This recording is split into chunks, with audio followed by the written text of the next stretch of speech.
जय हिंद साथियों, स्वागत है आपके अपने परिवार एसएससी एकेडमी में।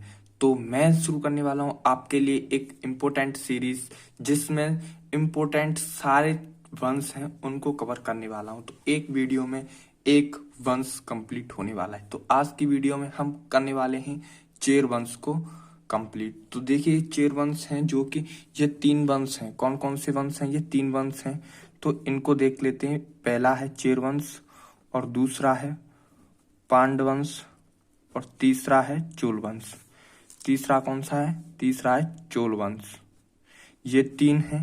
इन तीनों को आज एक एक वीडियो अलग अलग आने वाली है। तो आपको क्या करना होगा, इन वीडियो को सबसे पहले पाने के लिए चैनल को सब्सक्राइब कर लेना होगा, और बाकी की बातें हम आज की क्लास के एंड में करते हैं। तो देखिए, चेर वंश ये संगम राज्य का सबसे प्राचीन वंश है। संगम राज्य का ये सबसे प्राचीन वंश है। चेर वंश का अर्थ होता है पर्वतीय देश। क्या होता है? पर्वतीय देश होता है। चेरापद इसे ऐत्रेय ग्रंथ में कहा गया है। किस में कहा गया है? इसे चेरापद ऐत्रेय ग्रंथ में कहा गया है। ऐत्रेय ग्रंथ में कहा गया है इसे।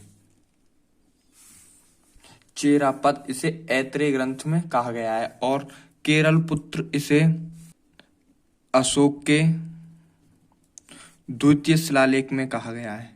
द्वितीय शिलालेख में कहा गया है। आप वीडियो को पॉज कर लिख सकते हैं।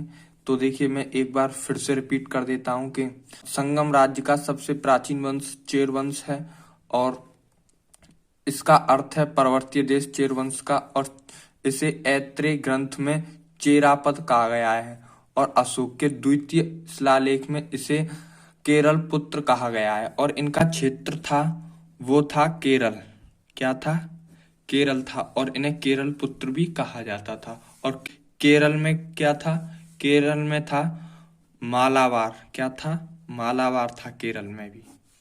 और इनकी जानकारी कौन कौन से ग्रंथ से मिलती है इन तीनों की? तो देखिए, तीन पुस्तक से इनकी जानकारी मिलती है। कौन सी पुस्तक है वो? एक है इंडिका, और एक है अष्टाध्यायी,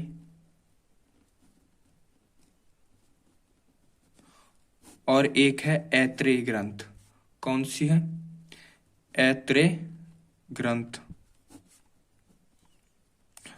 तो हम एसएससी के जो भी इंपॉर्टेंट क्वेश्चन बनेंगे उन्हीं को लेके चलेंगे। ये नहीं पूरे डिटेल से जानिए। अगर आपको पूरा डिटेल से पढ़ना है तो आप नीचे कमेंट कर दीजिएगा आज की क्लास में, और हम आपको डिटेल से भी पढ़ा देंगे। क्योंकि डिटेल से आपके लिए डिटेल सीरीज लेके आएंगे और उसमें फुल कवर करके लेके चलेंगे।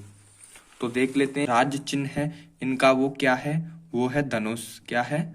धनुष है इनका राज्य चिन्ह।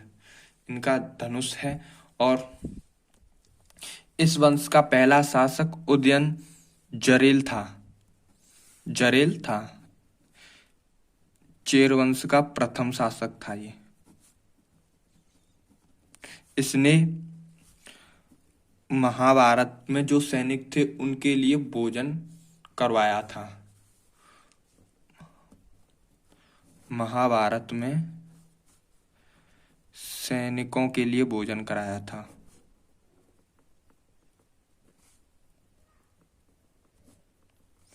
नेक्स्ट शासक है इसका। देखिए, मैं फुल डिटेल नहीं लेके चल रहा हूँ कि शासक के बारे में ऐसे पूछेगा नहीं, लेकिन इंपॉर्टेंट क्वेश्चन है उसी को लेके चलेंगे। तो नेक्स्ट शासक है इसका सेन गुटवन है। कौन है? सेन गुटवन है, जो कि इसे इसे किस नाम से जाना जाता है? इसे लाल चेर के नाम से जाना जाता है। बस इसके लिए यही खासियत है कि इसे लाल चेर के नाम से जाना जाता है। और इसने एक और काम किया था कि इसने एक पत्नी पूजा स्टार्ट की थी। आने वाले दिनों में ये क्वेश्चन पूछा जा सकता है। तो इसने पत्नी पूजा स्टार्ट की थी, जिसे क्या कहा जाता है? इसे कड़मी कहा जाता है। कड़मी पूजा भी कहा जाता है। इस आमंत्रण भेजा था, तो वो भेजा था इसने श्रीलंका के राजा को और पड़ोस के राजाओं को। किसके? और पड़ोस के शासकों के लिए भेजा था इसने, और वो आए भी थे।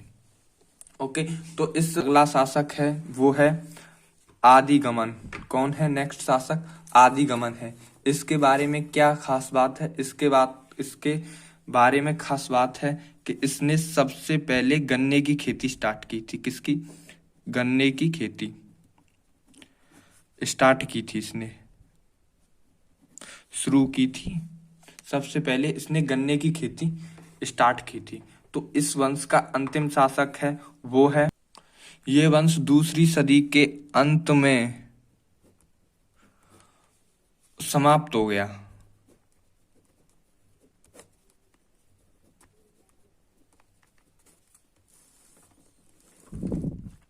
दूसरी सदी के अंत में ये समाप्त हो गया। कब? 90 ईस्वी में हो गया था।